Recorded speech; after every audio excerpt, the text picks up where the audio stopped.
Drummer band J-Rock, Anton Rudy Kelses, sosok drummer yang berusia 37 tahun ini menambah daftar panjang artis yang tersandung kasus dugaan penyalahgunaan narkotika. Ia ditangkap oleh kepolisian pelabuhan Tanjung Priok, Jakarta Utara. Selain Anton, polisi juga mengamankan 3 orang lainnya yang tidak lain adalah kru J-Rock itu sendiri. Mereka adalah Musli Hadi, Dian Siwi Nugroho, dan ex-kru J-Rock yaitu Wijaya. Kabar ini telah dibenarkan langsung oleh Kabid Humas Polda Metro Jaya, yaitu Kombes Pol Yusri Yunus kepada wartawan.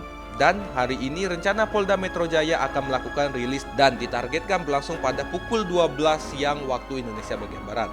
Diduga drummer J-Rock tersebut mengantongi narkotika berjenis ganja sejumlah 1 kg dan barang bukti sudah disita oleh pihak kepolisian. Sebelum ditangkap, sosok drummer J-Rock tersebut sempat mengunggah saat dirinya bermain cover drum dari lagu American Idiot milik Green Day.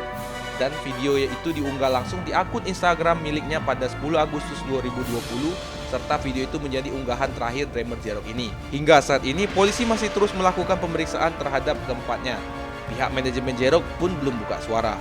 Sumber dikutip dari liputan6.com dan Detik Hot.